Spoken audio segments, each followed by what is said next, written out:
coaching this generation's real estate superstars. Harris Real Estate University. So Linda, for a lot of these guys where their real estate businesses are going like this, you were doing 200 plus deals, right? And a lot of these guys are on that climb right now.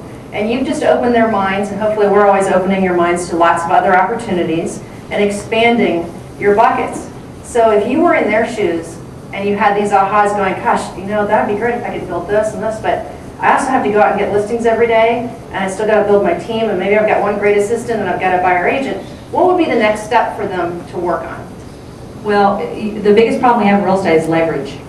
Quite honestly, I got in real estate so broke, $600,000 upside down in debt. That's broke.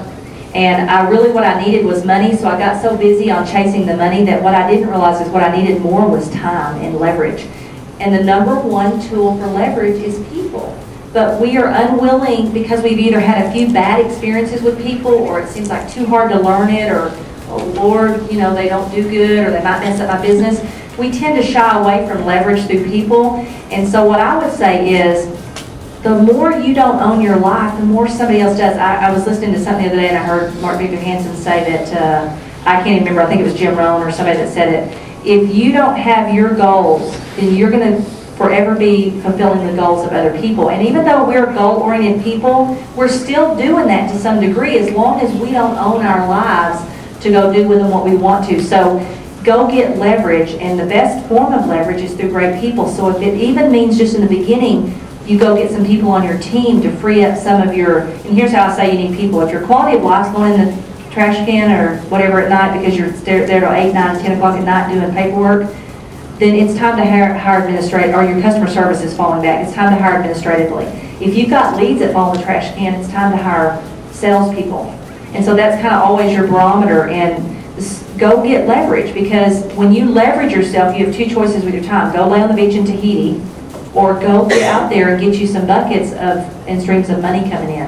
And trust me, just by changing your paradigm, I always say you can't see an opportunity you're not ready to see, but there's plenty of opportunity. So go develop yourself and grow yourself so that when those opportunities are there, you see them. But leverage yourself first through people so that you can get your life back. Because without your life back, you couldn't do any of this. If I was still, I could do some of it, but I couldn't have done it to the extent. And it'll feel like you're going backwards. It'll feel like you're taking the eye off the ball. And to some degree you are. That's why you got to get great people that can keep their eye on the ball while you're doing something else. And you'll take a little bit of income step backwards. What's real interesting, I don't know how many of you noticed or not, but our McKissack group has moved down towards the bottom of our number. It's not near the number it used to be. No, let me say this right. When we were doing it, that number was a lot higher. So it's not as strong on our number chart as you would think, because we were willing to give up more of that so that we could go get those other streams of income. So what happens over time is I remember replacing myself, eventually thinking if I could just get enough passive money to replace my McKissack group, that's all I want to do. But it actually can be a lot bigger than that. But you got to realize it's going to feel like you're going backwards first. Excellent advice. Thank you. Well, Linda, thank you very much for flying in.